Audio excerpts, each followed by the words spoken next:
સરહદી વિસ્તારમાં 15 દિવસ બાદ પાણીનો કલર બદલાયો, પણ તંત્રની કામગીરીનો કલર ન બદલાતા આજે અનેક ગામડા જળબંબાકારની સ્થિતિમાં રહેતા વાવના બાલુત્રી ગામે અનેક મુશ્કેલીનો સામનો કરતા સ્થાનિકો જુઓ અમારો વિશેષ અહેવાલ। પાણીનો કલર બદલાયો, પણ તંત્રનો કલર ન બદલાયો।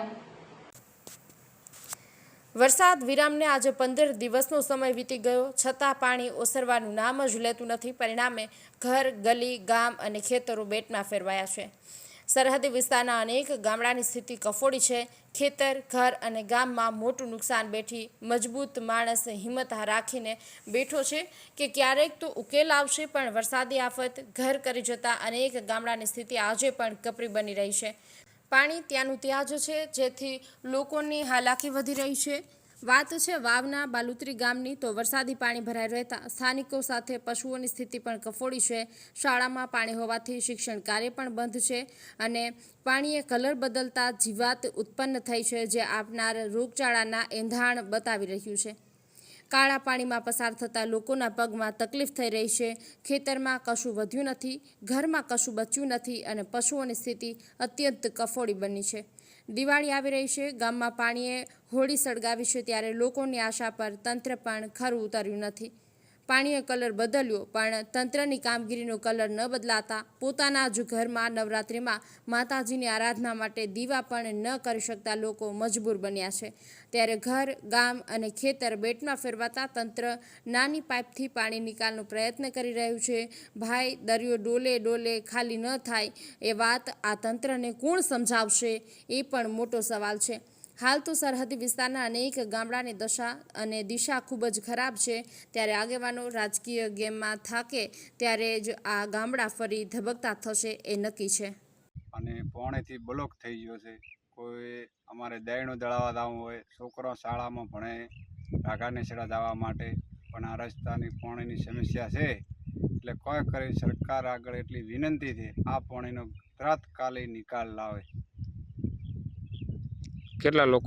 મારું નામ ભલાભાઈ શંકરભાઈ દરજી, ગામ બાલુંત્રી। અમારા ગામની અંદર છેલ્લા 21 દિવસથી હજી સુધી આ તંત્રએ કોઈ પાણીનો નિકાલ કર્યો નથી અને 21 દિવસથી અમારા ગામની સ્કૂલ બંધ છે। અમારા છોકરાઓનું ભવિષ્ય બગડી રહ્યું છે। આ સરકારની ઓછો ઉઘડતી નથી અને 1-8નું ભૂંગળું લગાવી અને પાણી કાઢવાની કોશિશ કરે છે। પાણી ભૂંગળાથી કદીએ નીકળે એમ છે નહીં અને 6 મહિના પાણી પડ્યું રહેવાનું છે। અત્યારે અમારા ગામની હાલત ખૂબ ખરાબ છે અને તંત્રનો કોઈ અધિકારી અમારા ગામની હજી સુધી મુલાકાત લીધી નથી કે આ ગામના માણસો કેવી રીતે જીવે છે, શું કરી રહ્યા છે અને આ ગામની અંદર કેટલું પાણી છે કોઈ જોવા જ નથી આવ્યું હજી સુધી। એટલે મીડિયાના માધ્યમથી મુખ્યમંત્રી સાહેબને ખબર પડે કે આ બાળુંત્રી ગામ છે તો ગુજરાતમાં ને, હું એટલું પૂછવા માગું છું, ગુજરાતમાં હોય ને તો ગુજરાતના અધિકારીઓને કહું અને સરકારને કહું કે તમે એક વખત બાળુંત્રીની મુલાકાત લો અને અહીં આવીને જોઈ જાઓ કે બાળુંત્રી ગામ કેવી રીતનું પાણીમાં જીવી રહ્યું છે। અમે પાકિસ્તાનના નથી, અમે ગુજરાતના છીએ સાહેબ। એટલે મહેરબાની કરો અને અહીં બાળુંત્રી ગામનો પાણીનો નિકાલ કરવાની કોઈ કોશિશ કરો। ચાલતો હોય ત્યારે અહીંયા એક દિવસમાં ગાડી 10 ઓટા મારે નેતા, કોઈ એક પણ પક્ષનો નેતા એવો બાકી નથી રહેતો કે ના આવતો એવો। અત્યારે ગામ વિકૃત પરિસ્થિતિમાં છે, ત્યારે એક પણ ગાડી નથી આવતી, કોઈ અધિકારી નથી આવતો, કોઈ નેતા નથી આવતા, તો શું તમે અહીંયા વોટ લેવા જાઓ છો?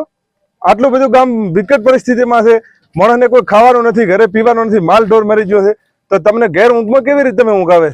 અહીંયાથી ડેટ સીએમ સાહેબ આવી ગયા છે, તો અમારા અહીંયા કોઈ નેતા નથી ઓટા મારતા, નથી કોઈ અધિકારી ઓટા મારતા, એટલે અધિકારીને એમના ઘરના પૈસા બીજા આપવાના છે?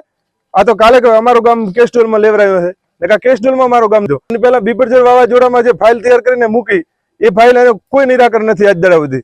તે શું એમના ઘરના પૈસા આપવાના છે અધિકારીઓને? બસ। મારું નામ છે રાવળ વિયાભાઈ પુનભાઈ બાલોત્રી અને આ વરસાદના લગભગ 21 દિવસ બાદ હજી સુધી અમારા ઘરે ભૂંડરસામાં પાણી ભરાયેલ પડ્યા છે અને આ નવરાત્રિનો એવો પર્વ તહેવાર ચાલુ છે, અત્યારે અમે ઘર છોડી અને બહાર રહીએ, માતાના દીવા ધૂપ કરે આટલા પાણીમાં આવવું પડે છે। તો અમારે આ સરકારને ખાસ કરીને વિનંતી કે આ જલ્દી આ પાણીનો નિકાલ લાવે અને અમારા ગરીબોની આ સર્વે કરે આનો અને મને કોઈ મળવા પાત્ર સહાય હોય તો મળે। અને આ હજુ સુધી મારી ઘરે આ 2 થી 2.5 ફૂટ જેટલું પાણી છે, બધા રસ્તા પણ બ્લોક છે।